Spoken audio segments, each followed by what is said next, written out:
Hi geometry students. Today in this lesson we're going to be looking at section 3.3, identifying parallel lines, and our objective today is to learn how to prove two lines are parallel. First thing I want you to do is do this exercise on your own, and we can check it in class together. Here's a list of our postulates and theorems that we've learned so far about parallel lines being cut by a transversal, and then what types of angles are congruent and what types of pairs of angles are supplementary to each other. And if you remember, I'm just going to read through these, that if we have two parallel lines that are cut by a transversal, then the pairs of corresponding angles are congruent, and then the pairs of alternate exterior angles are congruent. Also, the alternate interior angles are congruent, and then the pairs of angles that are called consecutive interior angles or same side interior angles are supplementary. So we're going to be using these postulates and theorems again in this section, but the converse of them. So let's look at that. So from all of our postulates and theorems from the last section, we are going to write the converse of each of those, and that is going to give you what is on this page right here. So let's go through all of these. It says, given two lines cut by a transversal, if the pairs of corresponding angles are congruent, then the lines are parallel. And then if the pairs of alternate interior angles are congruent, then the lines are parallel. If the pairs of alternate exterior angles are congruent, then the lines are parallel. If the pairs of consecutive interior angles are supplementary, then the lines are parallel. So notice the common theme here. We are showing that, or proving with these theorems and postulates, that two lines are parallel, knowing that these types of angles are either congruent or supplementary to each other. So it's opposite of what we were doing in the last section. Remember, the last section we were showing angles were congruent to each other, knowing that the lines are parallel. This time we are showing that the lines are parallel, knowing that the angles are congruent to each other. Okay, so here, knowing that we can use our converse postulates and theorems, what we're going to be doing is finding the value of x that makes these two lines M and N parallel. Well, if these two lines are parallel, then the pairs of angles that you see right here, the 3x plus 5 degrees and 65 degrees, they must be congruent according to that corresponding angles converse. So go ahead, let's solve for that. If we know that these two angles are congruent to each other, knowing that M and N are parallel, then we can find our value of x. So make your equation 3x plus 5 equals 65. And solve that. Solve that value for x, and then you know the value of x that makes the lines M and N parallel to each other. So I'm going to just solve. So subtract 5 from both sides, we get this equation. And then divide both sides by 3, we get x is equal to 20. So notice that we can actually plug this value of x back into here, and we will end up getting 65 degrees, which is what we actually end up needing to show that these two lines are parallel, congruent, and therefore M and N are parallel to each other, according to that corresponding angles postulate, or converse this time. All right, so we're also in this section going to be given figures like this, and we're going to be asked, is there enough information to prove that these two lines are parallel? And then give an explanation. So in our explanations, just like in our proofs that we do in this whole geometry class, we're going to be using our theorems, postulates, to help us in explaining. And let's see. So this right here, this figure, if this angle right here is 75 degrees, and this one here is 105 degrees, well, let's take a look at what is this angle right here. And we can figure out that angle because 75 and that angle with a question mark, let's put an X on it. This angle with X, those right there are supplementary because they are a linear pair, meaning they add up to 180 degrees.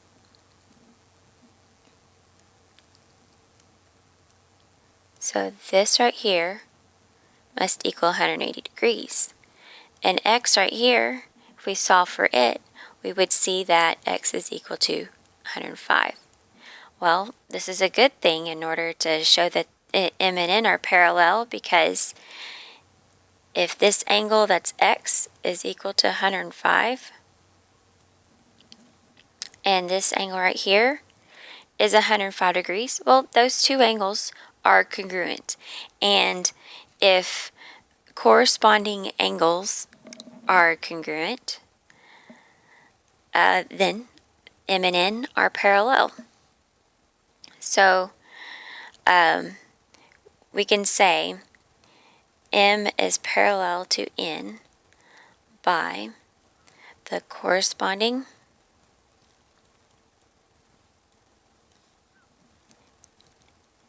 angles. And it's not theorem this time, it's the converse. Because we're not showing two angles are congruent, we're showing two angles, two lines are parallel, knowing that the two angles are congruent. Okay, so there we go. Now again, we're going to show that, is it possible to show that all of these lines, P and Q, in each figure are parallel? And if so, we're going to state why. We're going to use the postulates and theorems to help us state why. So let's look at one here. We have angle 58 and 122. Well, these two angles are the consecutive interior, or same side interior. And if you go by your converses to know that P and Q are parallel, then these two angles that we are shown here must be supplementary. So let's add them up. So 58 degrees plus 122 degrees is 180. So let's see, what did I just say? Consecutive. So by the consecutive interior,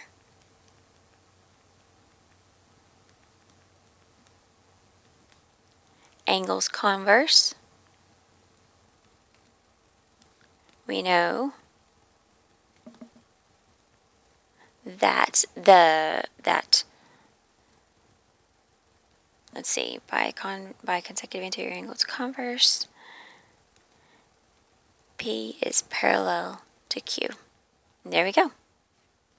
That's all we need to state and all we need to show right now. Let's do something similar with 2. Well, if we add up 60 and 25, you would see that we get that this entire angle that I just marked there is 85 degrees. The types of angles that we have here, this marking and this marking right here, are the angles I'm referring to. Since those angles are congruent and they are alternate interior angles, we know that P and Q are parallel. So by the alternate interior angles converse,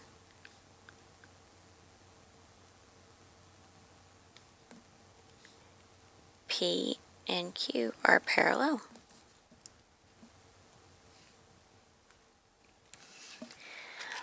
Okay, now by another theorem or postulate, or the converse that we're talking about in this lesson, by those we can show that these two angles right here are actually not congruent to each other, and because 82 plus 40 is 122 degrees, and that is not equal to 120, which is what we actually need to show in order to show that P and Q are parallel. These two angles that I just marked should be congruent, but since they are not congruent to each other, we can say by the corresponding angles,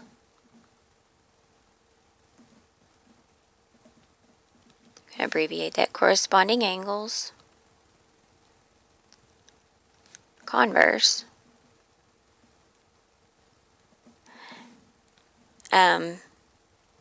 P and Q are not parallel. Okay, so there you go. This is how your homework is going to be. It's going to you're going to be asked to find whether P and Q are parallel, very similar to this right here, and you're going to be using the converse of your theorems from the previous section. Okay, so use those converses in this section. All right, again, find the value of x that makes m and n parallel. So looking at this, we kind of had to go a roundabout way to figuring out what is x here, because the two angles that we are given information about, they're nothing to each other. They're not corresponding or alternate interior, alternate exterior, or even consecutive interior angles. But we can use previous information or previous knowledge that we know about angles to show that m is parallel to n, and finding that value of x. Well, 100, this angle measurement given here, and this angle measurement, they are supplementary to each other because they're a linear pair. So I'm not even going to bother with the equation. I know that this right here is 80 degrees. And to show that m and n are parallel to each other, this one that I just marked 80 degrees and 2x must be congruent to each other. Okay? And I'm using the corresponding angles converse to give reasoning behind that. So I'm going to write that down.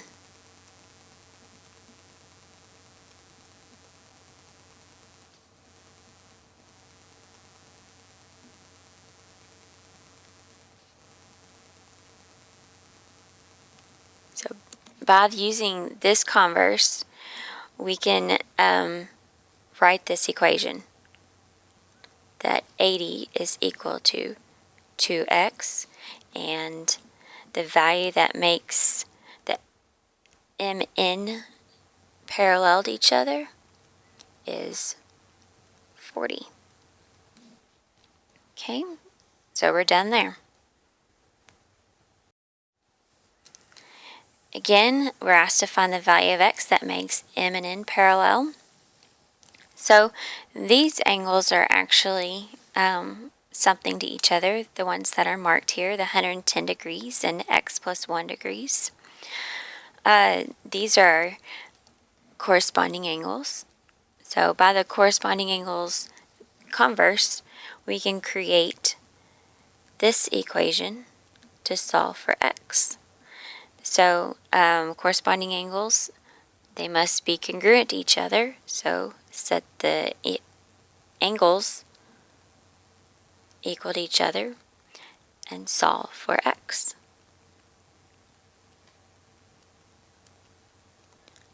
So x must be 109 for m and n to be parallel to each other. Now I'm going to show you how to write a two-column proof for this example here.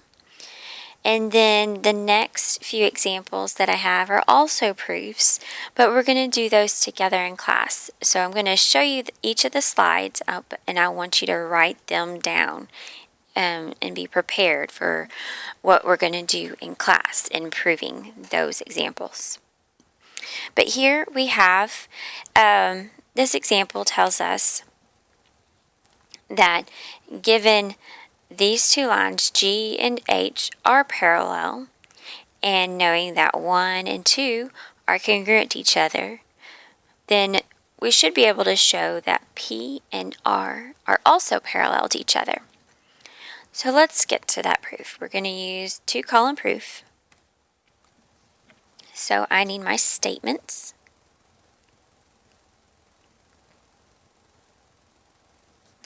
And my reasons.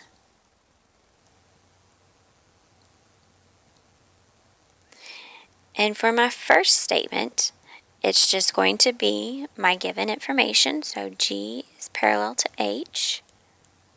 Write that longer there. Okay. And angle 1 is congruent to angle 2.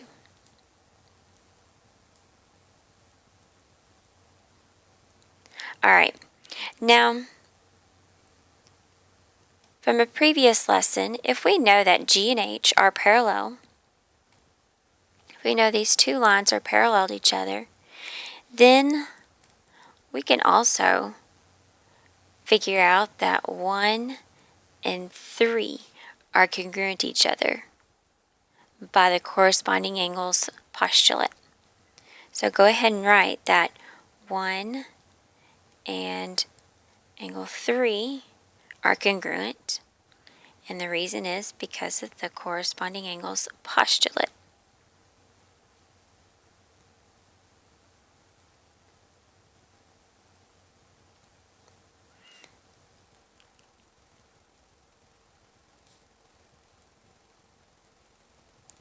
Remember, the corresponding difference between corresponding angles postulate and the corresponding angles converse is the postulate is proving two angles congruent. The converse is showing that lines are parallel. So in the end, our last reason should be one of our converse statements because we are proving two lines parallel. Okay. Keeping on going from this last statement, we can actually show, if we look at this statement here, angle 1 is congruent to angle 2, and angle 1 is congruent to angle 3. Combining those statements together, we can actually say that angle 2 is congruent to angle 3. And this is because of that transitive property. In this section here, in your proofs, you're going to be using that transitive property quite a bit. So, transitive property. So it's the transitive property of congruence. That's what we're showing here. Now, the last statement that we need to show, since we know that 2 and 3 are congruent, we've got it made here, because if we know these two angles are congruent, then we can show that P and R are parallel. So make the last statement that P is parallel to R, and it's because of these two angles, 2 and 3 are congruent, but the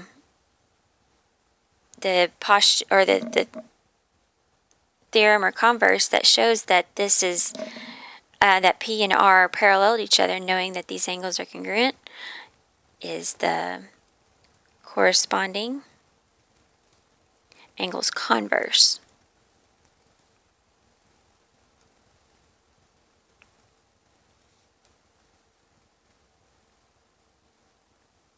Okay, so there it is. There's how we're going to prove many of our lines parallel to each other in this section.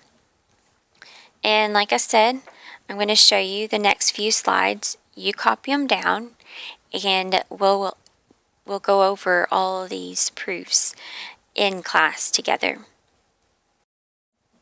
So write this one down and draw the figure for me too, please, so you'll have a good reference to look back to whenever you are studying these proofs. Okay. This one's going to be very similar to the one I just did. We just have different angles. So we're going to be using a different postulate and converse to show that these angles are congruent and therefore lines are parallel to each other. So here is the last example that we'll be looking at in class together. Here we'll be looking at angles and their congruence, knowing that these two angles are actually equal to each other. They're congruent to each other. So after this section, we are going to be moving on to section 3.6, and that is actually our last section in this chapter. So be aware there's going to be a test very soon. So I am going to let you all go, and I will see you in class. Goodbye, everybody.